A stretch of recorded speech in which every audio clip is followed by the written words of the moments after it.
जी अस्सलाम वालेकुम। मैं हूँ अवैस सलीम और मेरे साथ हैं जावेद रहमान इस्लामाबाद से और हक नवाज खान पेशावर से। आपने हमारे चैनल पर पहले भी इनके साथ गुफ्तगू देखी है, इनको सुना है। क्योंकि ये जो अफगान अमूर हैं, जो पाकिस्तान अफगानिस्तान बॉर्डर कॉन्फ्लिक्ट्स हैं, उन पर ये बड़ी नज़र रखते हैं और ख़ास तौर पर आजकल जो अमन मुज़ाकरात हो रहे हैं उन पर जो है वो ये रिपोर्टिंग कर रहे हैं। उसको इनके राब्ते भी हैं दोनों तरफ, तो हमने सोचा कि इनसे अब जाना जाए कि मजीद क्या पेशरफ्त हुई है। तो जावेद साहब और हकनवाज साहब, आप दोनों का बहुत शुक्रिया वक्त देने के लिए। हकनवाज भाई, मैं आपसे शुरू करता हूँ। जब पिछली दफ़ा हमने गुफ्तगू की थी तो आपने बड़ी तफसील से हमें बताया था कि मुज़ाकरात जो हो रहे हैं उनकी बुनियाद क्या है और तालिबान की तरफ से क्या डिमांड्स सामने रखी गई हैं जरगे के। तो अब आप बताएं कि ये जो नया दौर मुज़ाकरात का हुआ है, उसके बाद हमने एक बड़ी तफसीली स्टेटमेंट भी देखी जो पाकिस्तानी वक्त था उसकी जानिब से। क्या इन मुज़ाकरात में हुआ है अभी तक जिससे आपको ये लगता है कि शायद कोई बात आगे बढ़ी है, या अभी हम वहीं खड़े हैं जहां से शुरू हुए थे? डॉक्टर साहब, बहुत शुक्रिया आपका भी कि आपने इस अहम मौजू पे मुझे भी मौका दिया और इस बात पे बात करने के लिए। बात यह है कि बातचीत शुरू होने से पहले जो मुज़ाकरात के हवाले से अभी तक वही जो तैयारियां जारी है, जिसके लिए पाकिस्तानी पार्लियामान के सलामती कमेटी जो है उनके 2 इजलास हो चुके हैं और दोनों बड़े अहम हैं। इस हवाले से कुछ में कुछ चीज़ें आई हैं और इसी वजह से अभी ये इतलात भी आ रही हैं कि जो मैं आपको आपके साथ भी शेयर कर रहा हूँ कि ईद के बाद हो सकता है कि आइंदा 2 हफ्ते में या जुलाई के आखिर तक एक नया दौर भी मुज़ाकरात का होगा। इससे ये अंदाज़ा होता है कि कुछ चीज़ें आगे बढ़ रही हैं, ये नहीं है कि मतलब रुकी हुई है। मेरा हमेशा से यही एक मौक़िफ़ है कि मुश्किलात हैं बहुत ज़्यादा, नामुमकिन नहीं है। मतलब हम ये नहीं कह सकते हैं कि मुज़ाकरात में डेडलॉक आ गया तो ख़त्म हो गई, क्योंकि इसमें जो 3 प्लेयर्स हैं जो बुनियादी तौर पर, एक जो पाकिस्तान की अस्करी क़यादत है, साथ में लाज़मी बात है सियासी क़यादत भी, और अफ़गानिस्तान में जो अफ़गान तालिबान की हुकूमत है, ख़ासकर जो सिराजुद्दीन हक्कानी है, जो उनके तालिबान के क़ायम मुक़ाम वज़ीर दाख़िला भी हैं। इसके अलावा जो तीसरा फ़रीक जो मुख्तलिफ़ ग्रुप से तहरीक तालिबान की शक्ल में। तो इन तीनों का, चूँकि इस खित्ते में जब से अमरीकी अफ़वाज यहाँ से निकले हैं, तो कोई सूरत-ए-हाल ऐसा है कि वहाँ पे अब लोगों की नज़रें हैं कि आगे क्या होगा। अगर ये चीज़ें इसी तरह चलती रही, जो अमन अमान के मसाइल हैं बॉर्डर के इस तरफ, अफ़गानिस्तान साइड पे तो अब इस तरह क्योंकि तहरीक मादरत के साथ, तो एक तो ये जो तीनों फरीक है इनको एक इस चीज़ में ये संजीदगी तो कम से कम आ रही है कि मुज़ाकरात को आगे बढ़ाया जाए। अब उसमें लाज़मी बात है, जब मुज़ाकरात शुरू होते हैं तो उसमें सख्त शराइत सामने आती है। फिर उन शराइत पे बात होती है एक-एक पे, फिर उसपे मुख्तलिफ चीज़ों को देखता है, पॉसिबिलिटीज़ को कि इम्कानात क्या हैं, कहाँ तक मतलब हमने इसको आगे लेके चलना है। तो अभी तक जो चीज़ें हैं उसपे तो पेशरफ्त इसी तरह नहीं है कि जो बुनियादी फ़र्क मुझे नज़र आ रहा है, एक तो जो कैदियों का तबादला है, कुछ लोग तो रहा हो चुके हैं, लेकिन जो उनके अहम कमांडर्स हैं, उसकी अभी तक सरकारी सतह पर कोई तस्दीक नहीं, बल्कि वज़ीर दाख़िला ने कहा है कि वो अभी तक जेल में है, जिसमें तहरीक तालिबान स्वात के साबिक़ तर्जुमान मुस्लिम खान और महमूद खान, वो भी स्वात के कमांडर थे फजलुल्लाह के साथ। तो वो अभी तक वो कहते हैं कि जेल में है। इत्तलात यही है कि जो उनके सख्त डिटेंशन सेंटर या सेल्स में रखा था, वहाँ से उनको आम जेलों में या कोई ऐसी जगह पे लेके आए हैं। कुछ इत्तलात तो ये भी थी, जिसकी वज़ीर दाख़िला ने तरदीद की, राना सनाउल्लाह ने, कि वो अफ़गान तालिबान के हवाले किया गया है। तो ये एक तो कैदियों वाला मसला है। दूसरे जो शराइत, इससे पहले जो जरगा यहाँ से गया था, तो उसी जरगे में ये चीज़ें सामने आई थी कि जो साबिक़ा फाटा कि आज़ाद और ख़ुद मुख्तार हैसियत को दोबारा बहाल करना, इसी तरह जो मसाइल तो वही हैं। तो मैं कहता हूँ कि चीज़ों को मतलब देखने में तो ये है कि मुश्किलात हैं।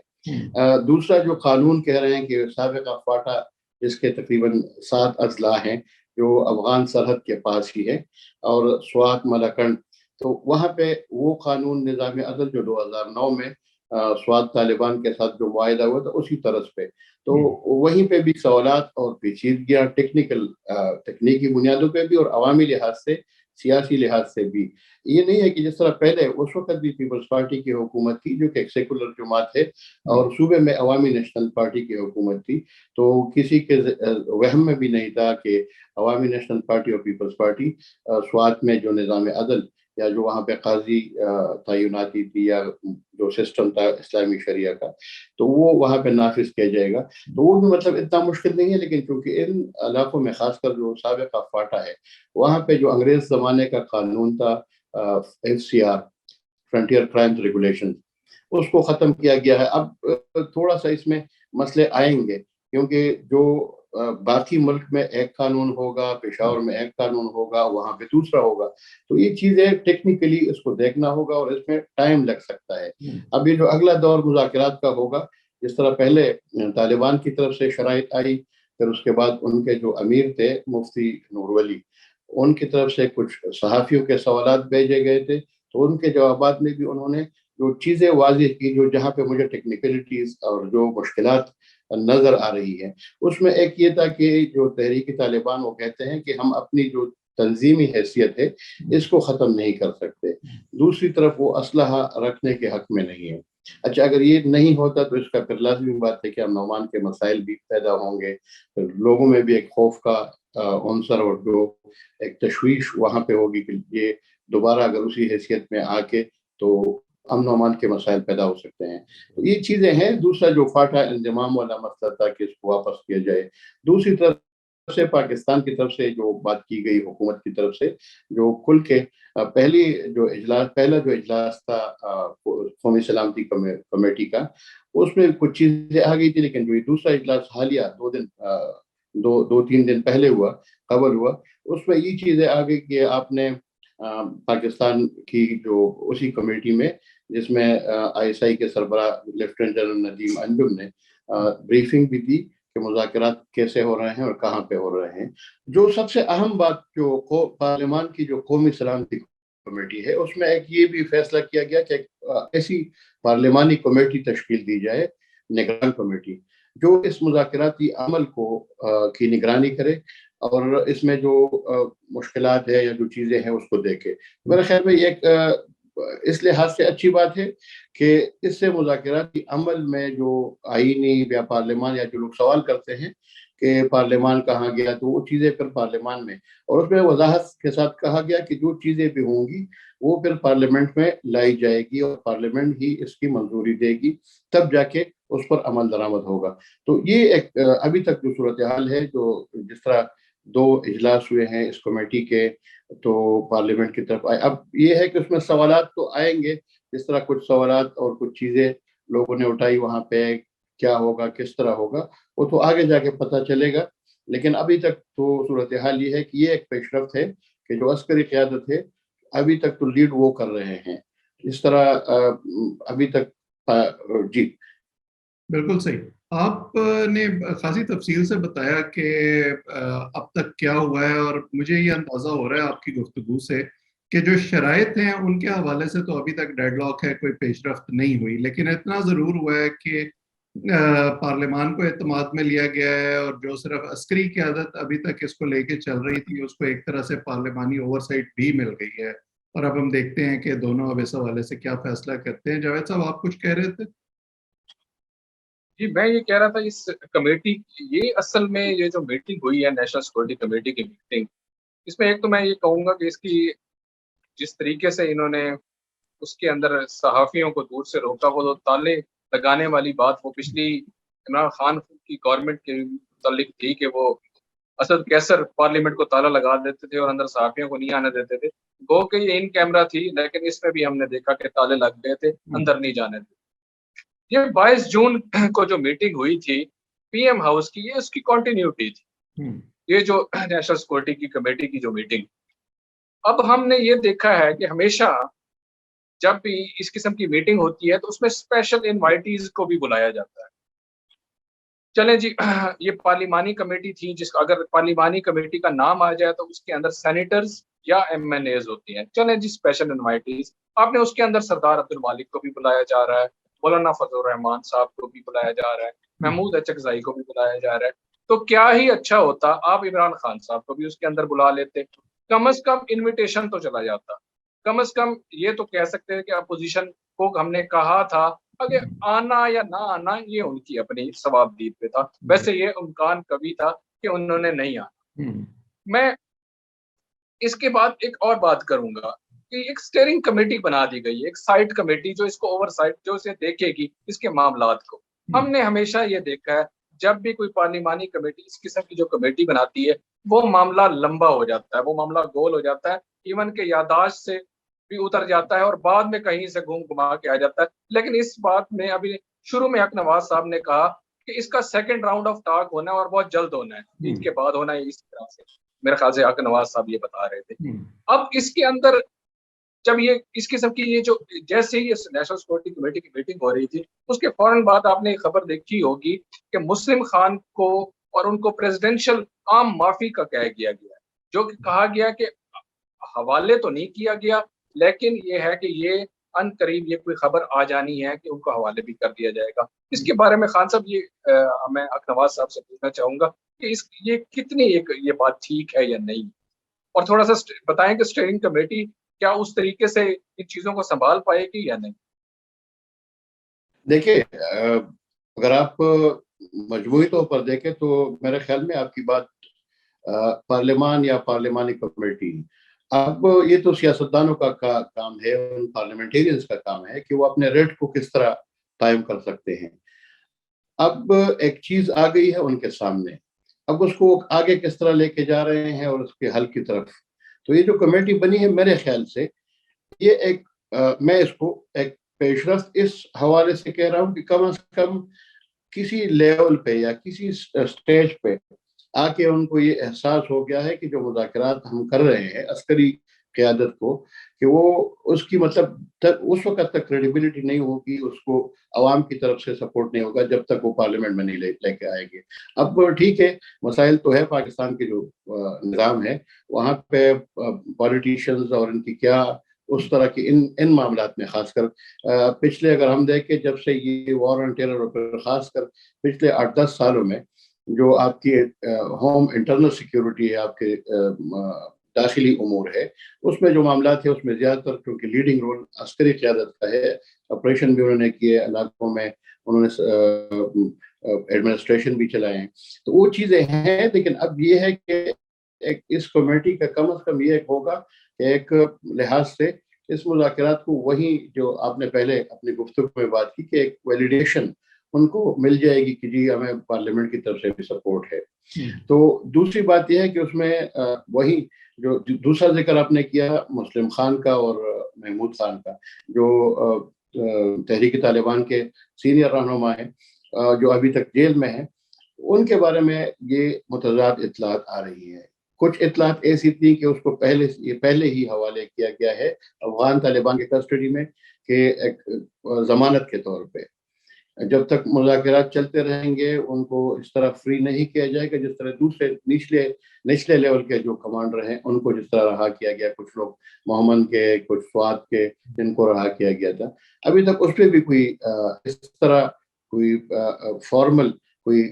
حکومت کی طرف سے اس کی تصدیق نہیں ہو رہی کہ ہم نے کتنے لوگوں کو رہا کیا ہے. اب یہ ہے کہ جو رکاوٹ اس میں تھی, بنیادی رکاوٹ, اب چونکہ یہ لوگ سزا یافتہ تھے اور وہ سزا جو تھا ان کے جو اپیل کا حق تھا وہ ختم ہو گیا تھا. ایک ہی آپشن تھا وہ پریزیڈنشل معافی, صدارتی معافی. اب کہا یہ جا رہا ہے کہ ان کو ایسے لوگوں کو